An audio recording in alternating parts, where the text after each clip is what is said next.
الماء مغصوب. Daming tao. الماء مغصوب. Ng metro, punong-puno, pasahero.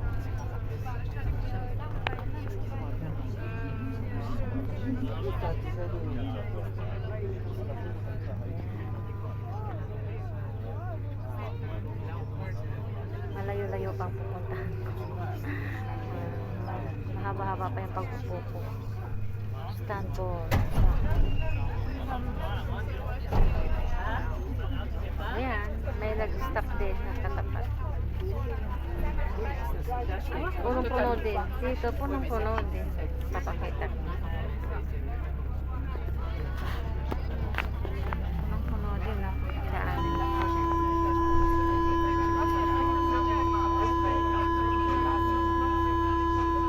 Winter na ngayon. Malamig na po dito.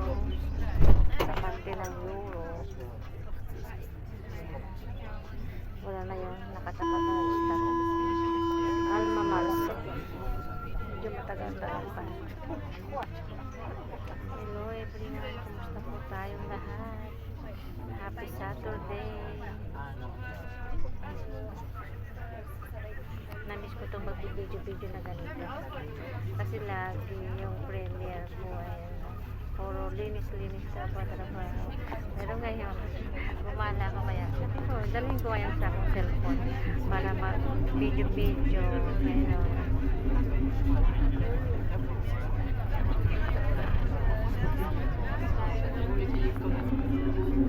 Punong-punong tao dito eh. Kapakita ko.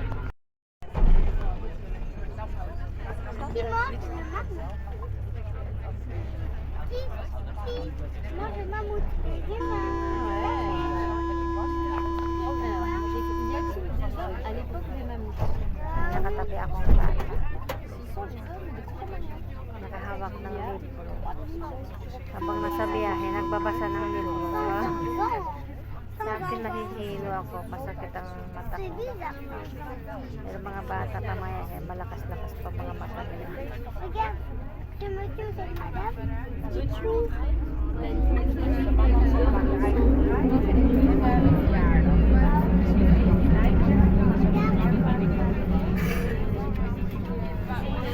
Habang nasa biyahe, video muna tayo mga guys.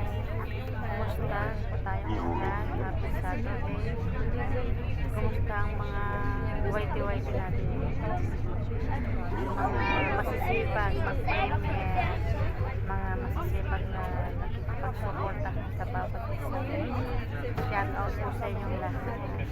Lalo na sa mga admin na masisipag at mababait. Ayan, meron minun na. May mga bababa naman, may masasakay. Mabawasan lang ng konti ng tao dito, pero mas marami yung sasakay. Ayan o, siksika na sila. But na swertihan ko lang, may tumayo kanina, bumaba. Kaya ako'y nakaupo ngayon. Nakaupo naman ako. May dala akong paper pa kasi makikita kami ng kaibigan ko. Alam mo dito kasi pag gusto mo kailangan may baon kung tubig, something na merienda. Kasi hindi gaya sa Pilipinas na maraming bilihan kung saan sa mga kalsada. Dito hindi. Sasadyain mo, papunta mo pa yung market. Ang masaklap pa doon. Kung tubig lang bibilhin mo. Tapos ang haba yung pila, ang daming nag-grocery, patay. Masaya na yung oras mo. Kaya nasanay na kami. Pwede man yung bulsa ko. Kasi malaki yung bulsa ng jacket ko. Kaya lang nilagay ko sa bulsa ko payo. Kasi itong paper bag, nilagay ko na lang sa paper bag. Yung mga iba kasi naman niya para sa kaibigan ko. Pag yapot ko na lang.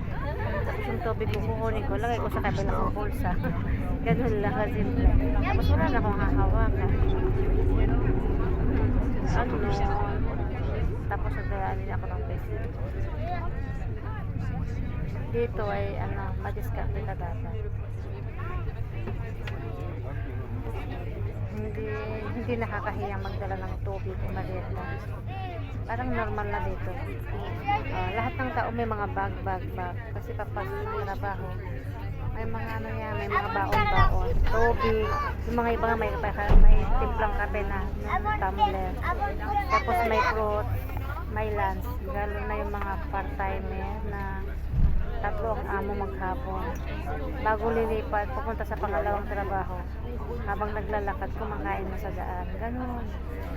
Ganun ang OFW. Akala nyo ba yung OFW ay pasarap-sarap dito? Ay, hindi. Masarap lang pag nagsumakot po kami. Masarap lang po. Kahit pa paano ay nabibigay namin ang mga kailangan ng aming pamilya sa Pilipinas. Hindi naman lahat. At least nakakaraos kahit pa paano. Masarap pag sumahod na, sahuran na. Minsan na nabibili din naman namin ang gusto naming bilhin para sa aming sarili kasi kami ang nagpapagod, di ba? Bakit naman namin pagdadamutan ng aming sarili? Yun ang mentalidad ko. Magsasakripisyo na nga ako, tapos tumatanda na rin. Bakit ko pagdadamutan ng sarili ko? Bili din ako. Minsan sa akin kasi noon, mahal, wag na. Pero ngayon, ay mahal yun na. Sige nga, pag-iipunan ko. Ganun, ilang buwan. Maya-maya nabili ko na, diba? Para may pakonselo sa sarili na nagpapakahirap.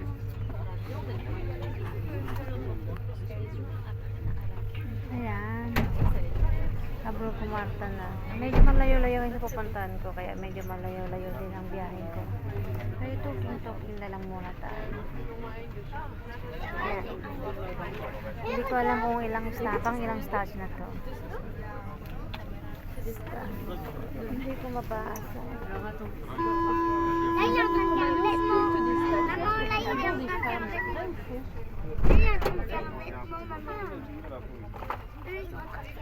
Malapit na pala ako. 4 na stop na lang. Pang-4 na stop. So, ibig sabihin natapos na yung 10 stop. Kasi 14 na stop bago ako makapunta doon sa pupuntahan. Ang maganda lang, diretso. Yung isang ticket lang. Malayo-layo kasi ang bahay ng kaibigan ko. Pupunta kami. Ano na, nag-usap kami na tara punta tayo sa ganun, no, pasyal tayo at tingin-tingin kung anong pwedeng bilhin. Eh sa akin naman, game naman ako. Tingin kung hindi kaya ng budget, hindi tingin-tingin na lang talaga.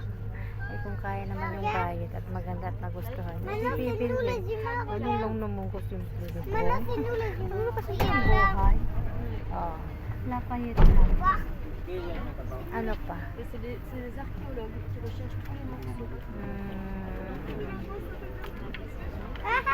Tatlo pa. Narinig yung mga boses ng mga bata. Andito lang sa tabi ko. Eh nasa harap ko naman ay si Tatang. Busy din nagbabasa sa cellphone niya. Ano siya. Mga bata, para hindi maboring, binigyan yung nanay isa silang libro para may ginagawa, binabasa habang sa libro, binigyan din ng isang biskuit para paraan lang pag may anak ka, diba? Para hindi maingay sa biyahe at hindi maboring yung bata sa pagbiyahe. Medyo malayo-layo din siguro ang pupuntahan kasi nakasabay ko pa kanina yan. Richelieu Blue. Ayan, pang 12 na stop ko na yan kasi pang 14 yung pupuntahan ko. Medyo malapit-lapit na akong bumaba.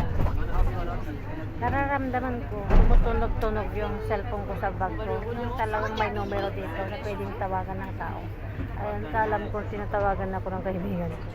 Ito kasi ginagamit kong pang video ay extra cellphone lang para ganito, paggawa-gawa ng video. Pag whitey-whitey, ganun pa. Kaya matagal-tagal na din hindi ako nagkikita, no? Yung mga premiere ko ngayon, ano yun eh, before summer pa yun. Mga May, March, April, May, ganun. Mga gawa ko pang video noon. Puro linis-linis. mula nung June hanggang September, naging busy ako.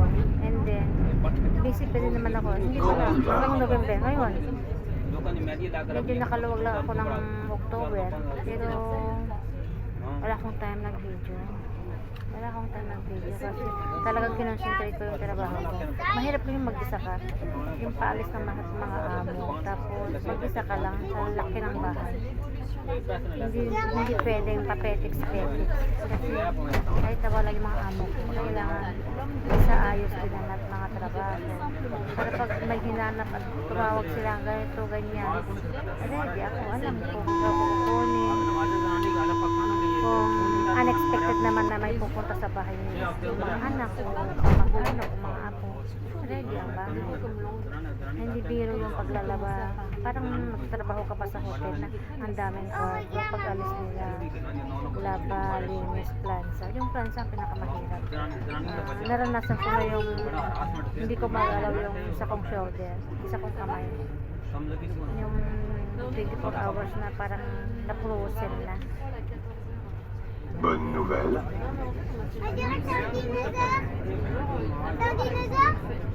Hindi naman ako uminom ng mga pain relief kasi hindi naman maganda yun. Ang ginawa ko lang, pinahinga ko ang katawan ko.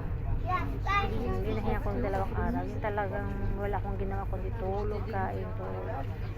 And then medyo okay na. Pumasok na naman ako sa trabaho. Yun lang maganda, wala mga amo ko. Kung gusto kong pahinga muna ang katawan ko para ano, yun ang gagawin ko. Ngayon, nung November, may pumunta. Ayun. Pagka-alis nila, naging busy na naman kasi ano, sa Monday, may inutos pang gagawin. At least kahit pa paano, nagagawa ko naman ng trabaho ko. Prestige lang. Kasi hindi mo namamalayan, umiikot na yung araw. Maya-maya sa oras na, gano'n. Kung may pera na, may papadala na, may pambili ng pagkain, may pang-shopping din kami sa minsan, gano'n. Gano'n lang naman kasi. Malapit na ata ako eh. Kasi line 8 yung pupuntahan daw namin, yung kaibigan ko. Strasbourg Saint-Denis. Dito na ako. Bababa na ako, guys. Kahit pa paano. Strasbourg Saint-Denis. Bababa na ako pero hindi pa bababa itong mga may anak na nakatabi ko.